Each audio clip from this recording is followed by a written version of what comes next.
recording. All right. So, hey, Mitch. Hey, Johnny. Thanks for joining me. Go, Mitch. Hey, mate. Go, G. How are you, mate? All right? Now, all good, mate. I'm a dad. You're a dad. Mm-hmm. Mitch doesn't know if he's a dad. Are you, Mitch? Sure we know? I'm pretty sure I'm not. Let's run with that. All right, good man. So, dad joke around. It's all right if I call you G Unit. Is that what they call you? What's your nickname? Mate, yeah, G. Generally, it's G because people can't pronounce my name. Whatever, mate. Whatever. I've been called all sorts. Mitch is called to names as well, I reckon. It's always Johnny. Okay, he's a very respectful Mitch. Porlock. Now, you got a nickname, Mitch, or? Not particularly. MJP if you want. Okay. Gee, get all your initials out there. Hey, look, we did say a pet or two might jump in. He hasn't got kids, but he's got a cat. Now we know he's a cat lover, but I reckon that's his missus's cat, to be honest. But all good there, mate. I don't want to create too much banter. Mate, I just want to say, both of you, thanks for joining me. I'm wearing the new top where we're actually proudly sponsored by Chemist Warehouse. G's got his sponsors there. Good to see you in your colours, especially this weekend, ANZAC Day clash. I'll start with Mitch first. What does it mean, this ANZAC Day clash? What does it mean for you and the playing group and the football community down at Willinga and the club itself? It's always exciting. Any sort of, I guess, match that has a little bit more attached to it is exciting and fun, makes it a bit different. And ANZAC Day is obviously huge for the country. It'd be great to be playing on the Monday. A couple of years ago, we did play on ANZAC Day on a Thursday at Willinga, and then the corresponding year was on a Saturday at McLaren. And then it was going to be a continuing thing, but we've been moved back to the regular Saturday fixture, which is still exciting.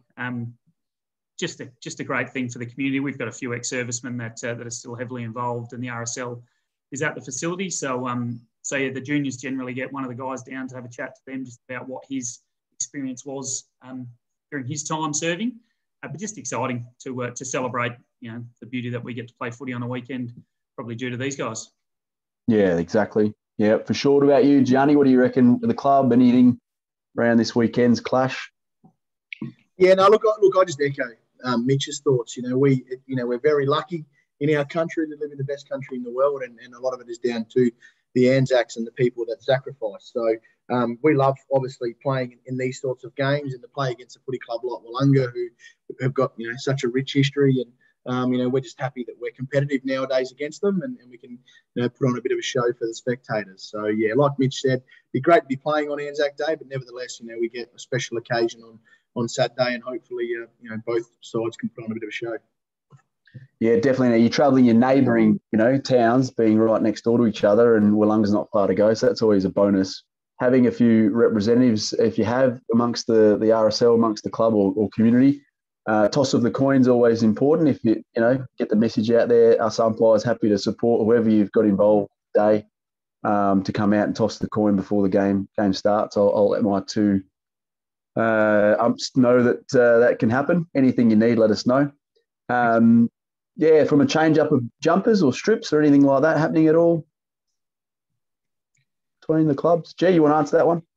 Yeah, no, look, not this year, and that's probably mainly due to COVID. Two years ago, the game Mitch was talking about, we had special Guernseys made that had the silhouette of the soldiers, which was pretty nice, and Willinga had the same with poppies on their Guernsey. So, we were able to auction them off and raise some money. Yeah, nice. RSL, but this year, just because of COVID and with how long it took to get things made, we didn't get anything made for this year. How's that? I'm going to touch on that anyway. I didn't really put that in the notes, but the COVID scenario, we've had a few challenges. I personally have suffered it. I know Mitch has suffered it. You've dodged it, have you, Gianni? Well, I haven't tested positive, but I reckon I had it. So. I always wonder this guide around the rules a little bit, but no. Prior to school for a few days. But no. We'll see. Fingers crossed we don't get it. Yeah. Now, Mitch had his in the trial period. I had mine round 2. So how's it looking in the teams lineup? Mitch, any other concerns this weekend going into the big clash? No, everyone's 100% down at Willinga, mate. We're super fit, healthy, great pre-season, all of that stuff. Now, I think the thing is the hardest thing I'm finding at the moment is the you don't know what's coming compared to an injury or trying to manage your group during the week. You've got an idea, maybe 2-3 guys are 50-50. And on a Friday, generally Wednesday to Friday is when you find out about the weekend before. So that's probably the toughest thing I'm finding is we've only had 3 do it so far, and over half of our group have had it. But it's that uncertainty. You're just not sure if who you pick on Thursday is still going to be there come Saturday morning. That flexibility. With the umpiring. Yeah, flexibility, understanding, communicating, all the key things to the group, the playing group, that's for sure. Something we've struggled a little bit over the last few years. And I wanted to obviously keep, in getting it as open and transparent to the group and where it sits and being understanding and being flexible for what we're dealing with regarding COVID. So what about Gianni? Any issues this weekend, mate, Yeah, no, look, mate, I'm like you. I think you two would be exactly the same. Every time my mobile phone rings and it's a player, you start going, what's this phone call going to be about? So you'd be the same, Tomo, with the umpires. So, yeah, look, I think in the times we live in right now, I don't think we're ever going to be going into a game with all players available. So we'll just but, the key to, both, I think both McLaren and Willinga got some significant depth, and that's probably what you need to be successful. So, got good, strong B-grade side. So the guys that come in do a good job. Yeah. Now, Mitch, you notice how Gianni answered that question? He keeps his cards close to his chest. So I'll go with this one for you, Mitch. Who's won the most games, do you think? Do you know? Or does Gianni know this? Having got the job and coaching against Gianni for 3, this is our 4th year. Gianni got to McLaren the year before I got to Willinga. Yeah.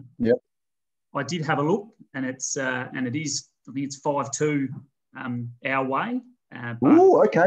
5 of those games have been 21 points and under.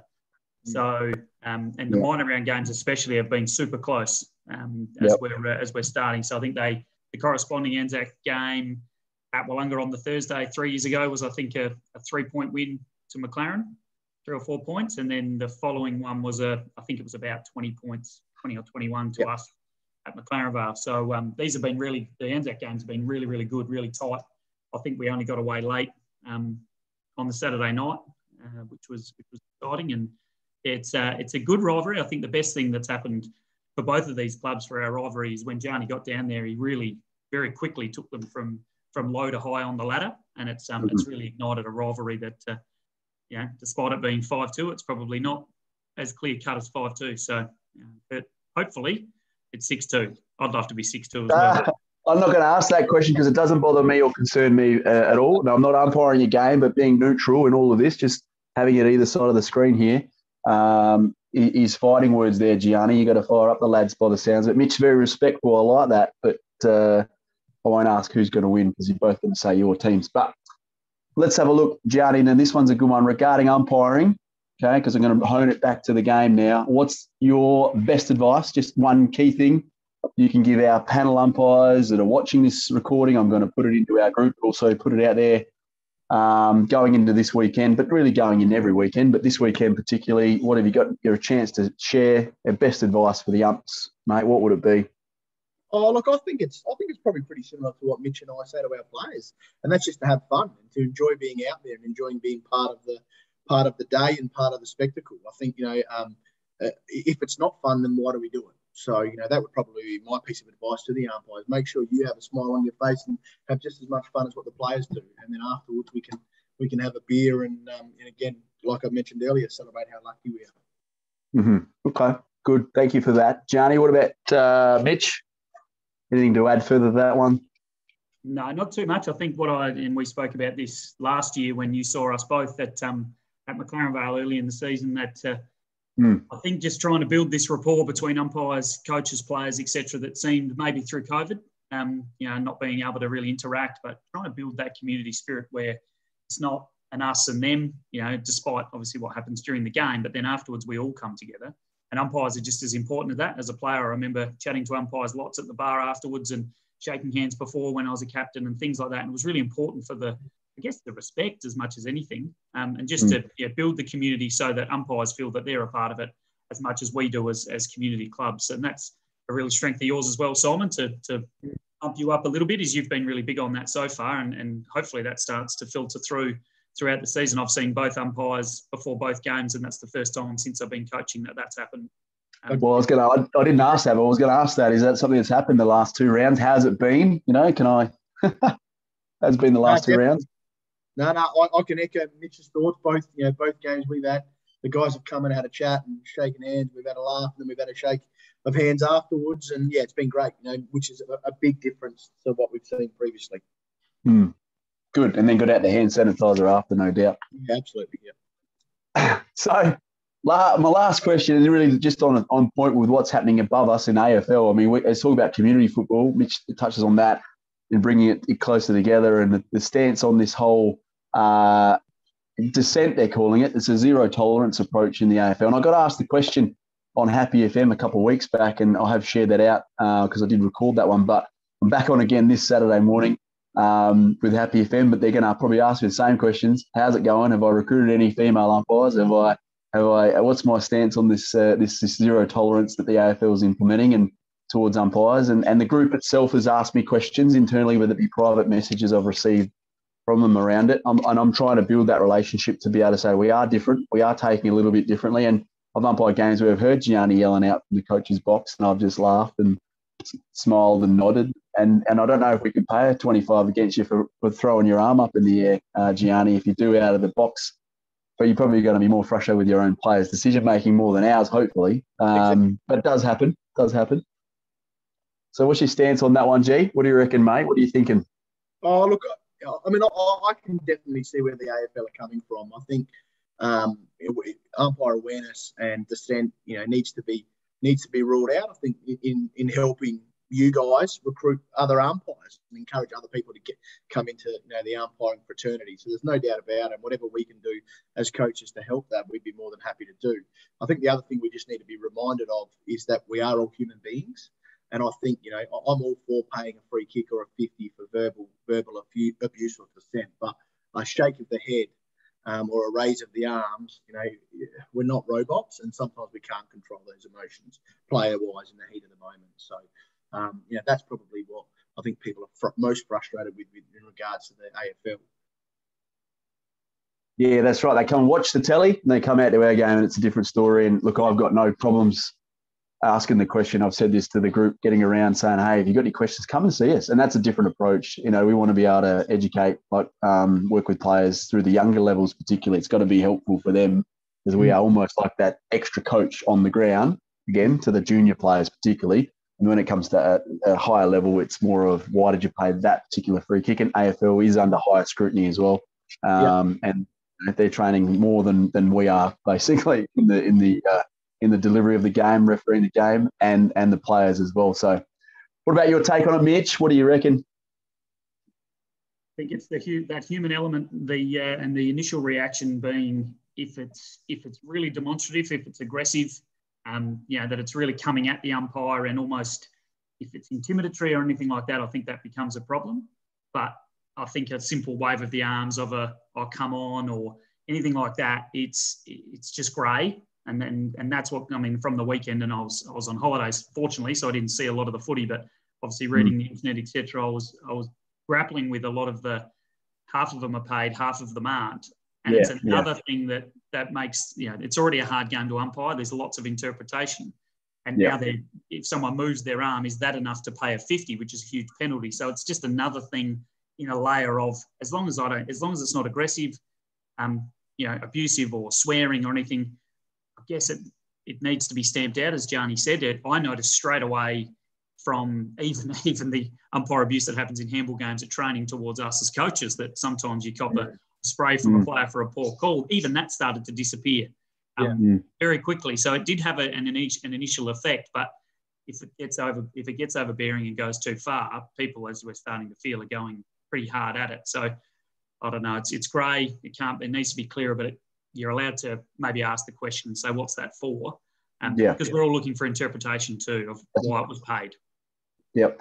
And I'm going to add in here, we don't have 666. We don't have the stand, although we want players to be, not going over the mark in that respect. That's our role, and I coach on that. And I can support my umpires as to, who manages it better than others in our group to say, we're going to pay 25 because they're over the mark. Clearly, because you want it fairly, equitably for both teams, paid both ways. The same thing goes with this particular rule. We're not something we're bringing in and looking at as a zero tolerance in my look on it. And I want us to be relatable as well to the audience that is the two teams that are running around themselves, like you said, and we want our umpires to enjoy themselves as well. One thing I'd love, obviously, is the coaches see a player does that, is yourselves to go, we're going to bring that person off, have a chat. I remember getting dragged a few times as a player, the youngsters, and it ended up ironically becoming an umpire. So there's a bit of irony in what we're doing. But yeah, I used to cop a drag every now and then, get told to cool it and calm down. So that's always a good one as well. That helps us out, I think, personally. I don't know what your take on that is, lads, but something to keep in mind. I'm sure you know who your players are and your teams have got a bit of heat in the game. They cross that white line, and it's like white line fever.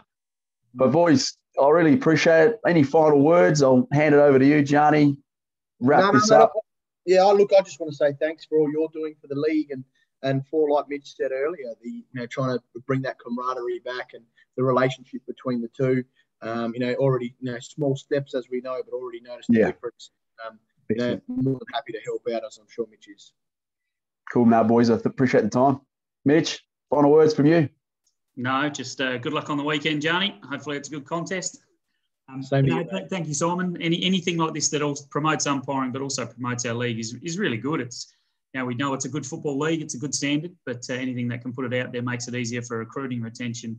And if they start to get to know us between umpires and coaches and players, it's only good for the whole league. So keep it up, mate. You're doing a good job. Awesome. Thanks, guys. Thanks, mate. Thanks, mate. See you, mate. See you Saturday, Mitch.